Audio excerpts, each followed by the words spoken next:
السلام علیکم، welcome to our channel دی ادرس۔ کیسے ہیں آپ لوگ؟ میں امید کرتا ہوں آپ سب خیریت سے ہوں گے۔ فرینڈز، اگر آپ کو ہماری پوڈ کاسٹ پسند آتی ہے تو ویڈیو کو لائک اور چینل کو سبسکرائب کرنا نہ بھولیں۔ یہ چینل ہے سچائی پر مبنی پر اسرار واقعات پر۔ اس دنیا میں ان گنت ایسے واقعات پیش آتے رہتے ہیں جو ہماری سمجھ سے بالاتر ہوتے ہیں، مگر اپنی پر اسراریت کی وجہ سے ہمارے ذہنوں میں اپنا نقش چھوڑ جاتے ہیں۔ تو آئیں بنا ٹائم ویسٹ کیے چلتے ہیں آج کے واقعے کی طرف۔ یہ واقعہ ہم کو احسان بھائی نے اورنگی ٹاؤن سے بھیجا ہے، جو ان کے پڑوسی کے ساتھ پیش آیا۔ آگے کا واقعہ ان کے پڑوسی کے پرسپیکٹیو سے ہی سنتے ہیں۔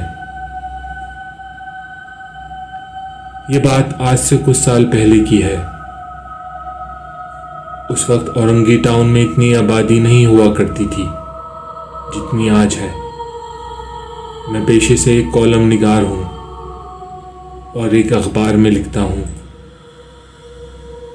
میں اس وقت اپنے گھر میں بالکل اکیلا رہا کرتا تھا۔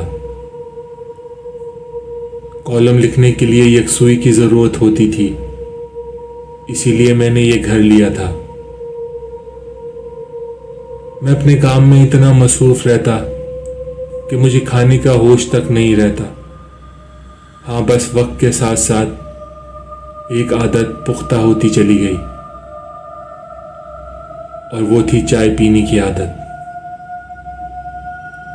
ایک دن کراچی کا موسم بہت خراب تھا، گرمی اور ہب سے برا حال تھا۔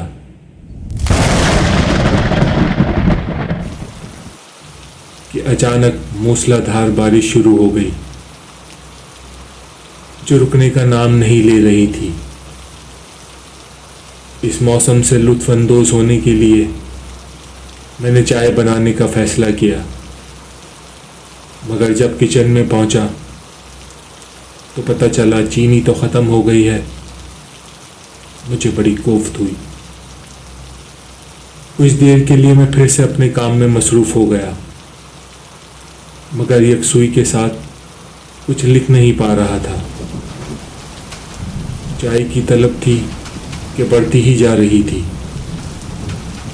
آخر کار بارش کم ہونے کا انتظار کیے بغیر میں نے روڈ کے ساتھ والی دکان سے چینی لانے کا فیصلہ کیا۔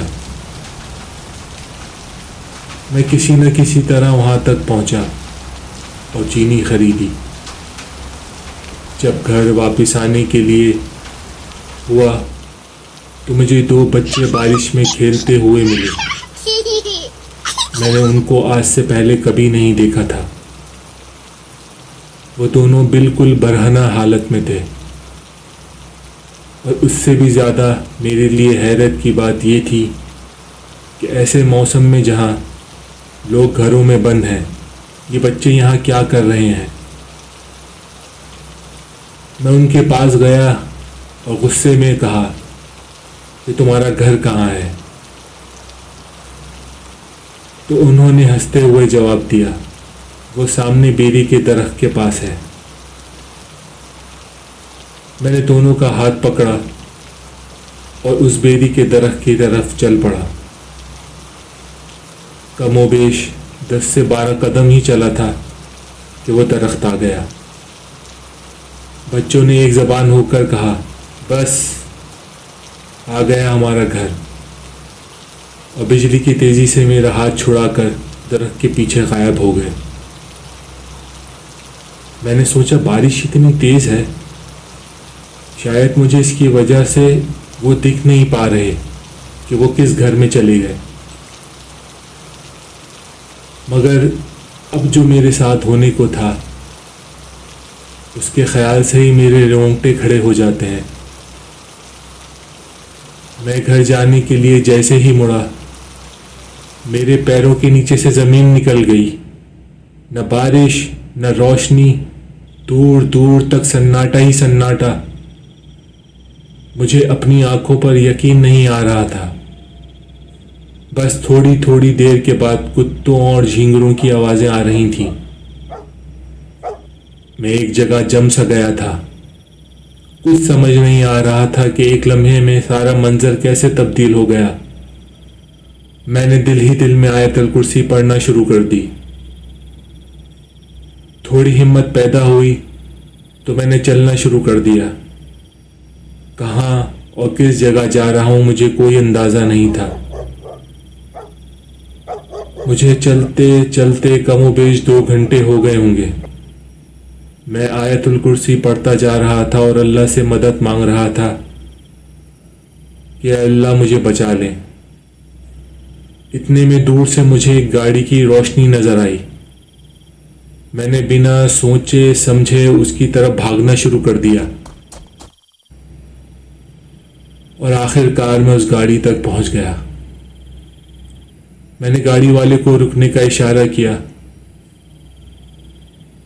اور وہ اشارہ دیکھ کر رک بھی گیا۔ وہ ایک سندھی اسپیک ڈرائیور تھا۔ اس نے میری حالت دیکھی تو مجھ سے پوچھا کہ کیا ہوا ہے آپ کے ساتھ۔ میں نے اس کو سارا واقعہ بیان کیا اور مجھے جلدی سے میرے گھر اورنگی ٹاؤن چھوڑنے کا کہا۔ وہ سکتے کی حالت میں میری باتیں سن رہا تھا، مانو جیسے میں کوئی کہانی سنا رہا ہوں اس کو۔ کچھ دیر سوچنے کے بعد اس نے کہا، بھائی آپ اس وقت کراچی میں نہیں، ٹھٹا میں کھڑے ہیں۔ اس کی یہ بات سن کر میرے لیے فیصلہ کرنا مشکل ہو رہا تھا کہ کیا جھوٹ ہے اور کیا سچ، کیا خواب ہے کیا حقیقت۔ خیر اللہ نے میری دعا سن لی تھی اور اس کو فرشتہ بنا کر بھیجا تھا۔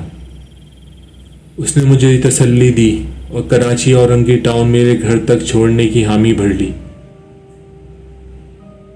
سارا رستے میں عجیب و غریب کیفیت میں رہا جس کو میں چاہ کر بھی بیان نہیں کر سکتا،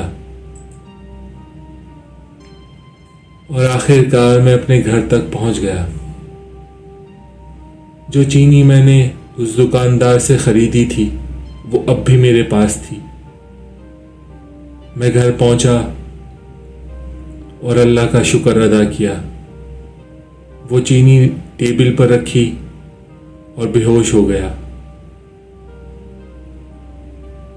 اس کے بعد میرے ساتھ ایسا کوئی واقعہ پیش نہیں آیا سوائے اس کے کہ وہ جو چینی میں نے خریدی تھی وہ استعمال کے باوجود آج تک اتنی کی اتنی ہے۔ وہ بچے کون تھے، میرے ساتھ کیا ہوا، میں ٹھٹا کیسے پہنچا اور یہ چینی ختم کیوں نہیں ہوتی، یہ سوال میں آپ کے لیے چھوڑتا ہوں۔ شکریہ احسان بھائی آپ کے اس پر اسرار واقعے کے لیے۔ فرینڈز، اگر آپ کے پاس بھی کوئی پر اسرار سچا واقعہ ہے تو آپ ہمارے ساتھ ضرور شیئر کریں۔ آپ ہمیں میل کر سکتے ہیں اور اس نمبر پہ وائس میسیج کر سکتے ہیں۔ اپنے اور اپنے گرد و نواح کے لوگوں کا خیال رکھیں اور ہمیشہ پاکی کی حالت میں رہیں۔ مجھ کو اپنی دعاؤں میں یاد رکھیں۔ تو ملتے ہیں آپ سے اگلے واقعے کے ساتھ۔ السلام علیکم۔